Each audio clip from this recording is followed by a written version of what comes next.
that governance institutions, the capacity of governance institutions in this country needs to be enhanced to be able to effectively play their role. Jane underscored the importance of the training workshop and expressed hope that participants will live up to expectations. Dr. Aissatou Toure is the Executive Director of GAMCO-TRAP. She highlighted the crucial role journalists can play in the promotion of Women's Act and other international instruments ratified by the government of the Gambia. You're looking at policies, like he said, and a lot of social issues in which we interact among ourselves. And it's about gender reporting. You're looking at what men do, what women do. You look at what the institutions are doing, and within these institutions, you have men and women. You also have other issues within the institutions, tools, like policies, practices, and principles that govern those institutions. So it's all about men and women. But then looking at gender beyond that, you're looking at it as a discipline which has its own principles, practices, and praxis. Dr. Toure urged the media practitioners to do much in promoting women's rights in order to empower their cause and to reduce marginalization. After the deliberations, participants were given the chance to ask questions and table out issues relating to different models. For GRTS News, I am Fatoumata Simaha. After touring the 5 regions of the Gambia, the African Union Touch has now found a new home. The Touch, described as a Touch of Hope, was lit on the 23rd of May to mark the 50th anniversary of the formation of the OAU-AU. And as we hear in this report by our Babakar Senghor, the symbolic object now will be kept at the home of Gambian Artifacts, the National Museum. On May 23, 2013 at the July 22nd Square, just as it was lit in all other cities of AU member countries in commemoration of the 50th anniversary of the OAU-AU.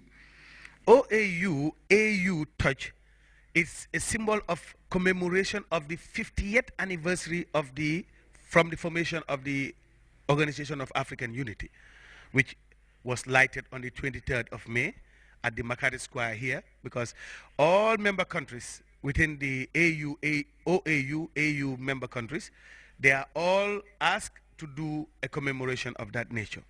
And in the Gambia here, this is the Touch, which says the 50th anniversary, and then it was lighted at the July 22nd Square on the 23rd of May 2013. The Touch, described as the Touch of Hope, symbolizes the rebirth of Pan-Africanism and African unity, was displayed in all the 5 regions of the Gambia. As it is now installed at the National Museum, Director Jallo further stated that it will be available for public viewing in a week's time. This is available for public viewing in the next 1 week. It should be in, because at the moment we have already prepared the space for it, the abode, where it would be placed in here, you know, side to side with the Gambia's national anthem and the Gambia's flag, and that also commemorates the importance of African unity and the contribution that the Gambia is doing into it. So it would be the museum is open, and people are invited to come and have a look of this Touch and maybe even feel it. Recalling one of the landmark speeches during events marking the 50th anniversary of the OAU-AU in Ethiopia, in which President Jammeh emphasized the need to cast aside the differences that militate against African unity, while urging Africans to rally around the African Union in order to bring meaningful cooperation and development to the continent. The Creative and Performing Arts Director also urged Gambians to find time to view the object at its new home at the National Museum. It's very important for people to come and have a look at it. So we are urging all Gambians and visitors who have the chance to come down around Banjul to come and take a look, to come and look at this brilliant, magnificent icon of history which is being deposited in the National Museum in here. With the African Union celebrating its 50th anniversary, celebrants are of the belief the message that symbolizes the torch can serve to spur Africans to dedicate themselves to African solidarity and development as the continental body enters another landmark period in its development. For Grts News, this is Babukar Senghor. Not many people know who he was. However, Kukoy Samba Sanyang has been in the country's political scene since the late 1970s.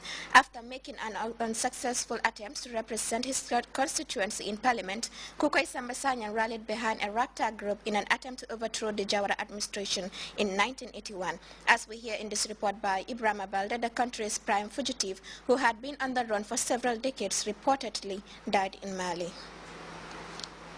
Throughout the length and breadth of the country, Kukoy Samba Sanyang, as he was widely known in the country, was the notorious rebel leader behind the 1981 abortive coup in the Gambia, during which hundreds of people died. In his memoir entitled Karaba, Sadauda Karaba Jawara attempted to recount the horrendous experience he underwent whilst on holiday in England upon hearing the news that Kukoy has staged a coup against his government. In his book, he managed to publish the only known photo of the so-called 12-member National Revolutionary Council headed by Kukoy Samba Sanyang. The leftist NRC accused Jawara's government of being, quote, corrupt, tribalistic, and despotic, end of quote. They announced the suspension of the country's constitution to establish a dictatorship of the proletariat. The coup attempt ended on the 5th of August when Senegalese troops defeated the rebel forces. Sanyang took refuge in Libya, which had given him backing for the coup attempt. In 1995, the Farafenni army camp was attacked by half a dozen men who killed some Gambians and held the camp for several hours. Born in Wasadu in the West Coast region in the early 1950s, Kukoy received his education in the Gambia before joining the seminary in Ziguinchor in Casamance to be a priest. Kukoy abandoned the idea altogether and decided to switch to party politics and ran twice as a candidate for the opposition NCP in the 1970s and was unsuccessful in his bid. Throughout his life, Kukoy Samba Sanyang had remained elusive, sorting around the greater Senegambia sub-region surreptitiously. In April this year, Senegal declared him persona non grata. After appeal from humanitarian organizations to deport him to the Gambia, he was flown to Mali, where he was granted asylum. It was reported that Kukoy Samba Sanyang was recently taken ill. And on Wednesday this week, it was reported that Kukoy Samba Sanyang had died and had been buried in Bamako. Ibrahim Balde, GRTS. As Thursday, 28 June 2013 falls on the 11th day of Sahaban, the 8th month of the Muslim calendar 1434H, the Gambia Supreme Islamic Council, in collaboration with the Imam Ratib of Banjul, reminds the general public that the holy month of Ramadan is the 9th month of the Islamic calendar. As such, a media release from the Gambia Supreme Islamic Council urges all imams, religious leaders, scholars, and the general public to give attention to the date of Shahaban and the beginning of Ramadan in order to unify the voice of Muslims in the country. We will be back with news from outside the Gambia after this break.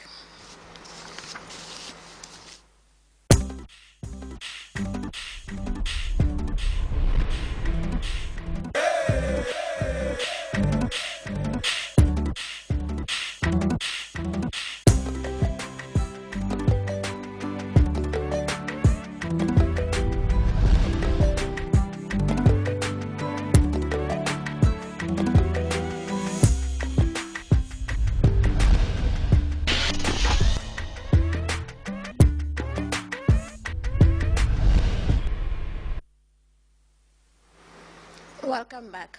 Under pressure from massive street demonstrators, Brazil's two biggest cities are throwing out the transit fare hikes that initially sparked the unrest. It is not clear if that will be enough to appease the demonstrators who took to the streets in some cities again on Wednesday. About 10,000 demonstrators clashed with riot police in Fortaleza as Brazil was playing Mexico in the Confederations Cup. The fare hikes are just seen as a catalyst of protests on much bigger issues. CNN Sasa Darlington reports. For nearly 2 weeks, tens of thousands of Brazilians marching through the streets night after night. A movement that started as a protest against the 9-cent hike in bus fares scores a major victory. Both Sao Paulo and Rio de Janeiro agreed to roll back the prices on both bus and metro tickets.